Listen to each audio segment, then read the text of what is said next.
ఇలాంటి చర్యలకు పాల్పడితే మరి ఖబర్దార్ బిడ్డ. మరి హిందువులంతా ఏకమై ఉన్న పరిస్థితి ఇది.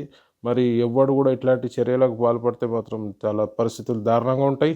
ముఖ్యంగా ఈ రాష్ట్ర ప్రభుత్వాన్ని నేను ఒకటే డిమాండ్ చేస్తున్నా, ప్రతి ఆలయంలో సీసీ కెమెరాలు పెట్టి ఈ యొక్క సీసీ కెమెరాలని కంట్రోల్ రూమ్‌కి అనుసంధానం చేయవలసిందిగా మనవి చేస్తూ, మరి ఈ గవర్నమెంట్‌లో ఎందుకు దాడులు అవుతున్నాయంటే ఈజీగా తప్పించుకోవచ్చు అనే ఒక ధోరణితోటి ఈ గవర్నమెంట్‌లో ఇలాంటి హిందువులపై, హిందూ దేవాలయాలపై దాడులు జరుగుతున్నాయి. నిఘా వ్యవస్థ కూడా అట్టర్ ఫ్లాపు, ఫెయిల్యూర్‌గా ఉందని నేను ఈ సందర్భంగా తెలియజేస్తూ, మరి ఇప్పటికే 5, 6 సంఘటనలు జరిగినాయి ఈ ఏడాదిలో కాంగ్రెస్ గవర్నమెంట్ వచ్చినాక.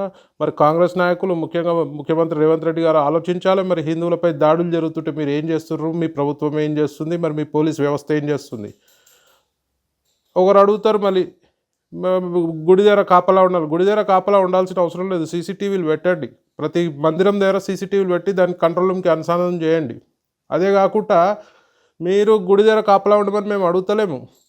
ఎవరైతే ఇట్లాంటి చర్యలకు పాల్పడరో వాళ్ళపై కఠినమైన శిక్ష, కఠినమైన చర్య తీసుకుంటే మళ్ళీ మున్ముందు ఎవడన్నా చేయాలన్నా ఆలోచించే పరిస్థితి ఉంటుంది. దయచేసి రాష్ట్ర ప్రభుత్వాన్ని కోరుతున్నా, ఇట్లాంటి దాడులు జరిగితే మరి ఆల్రెడీ మీరు ప్రజల నమ్మకాన్ని పొడగొట్టుకుంటున్నారు. మరి హిందువుల మనోభావాలు కించపరిచే ఎవరినైనా కూడా ఉపేక్షించే పరిస్థితి ఉండొద్దని చెప్పి నేను మనవి చేస్తూ, మరి ఇలాంటి పునశ్చర్యలకు ఎవరైనా ఇట్లాంటి చర్యలకు పాల్పడితే మాత్రం బిడ్డ తీవ్రంగా ఉంటాయి పరిస్థితులు. మరి హిందువులందరూ రోడ్డుపైకి వస్తే మరి తట్టుకునే శక్తి ప్రభుత్వానికి లేదు, ఎవరికి కూడా లేదని చెప్పి సందర్భంగా తెలియజేస్తూ, ఇలాంటి దాడులకు పాల్పడితే హిందువులంతా ఐకమత్యమై మరి పోరాడాల్సిన పరిస్థితి ఏర్పడుతుంది.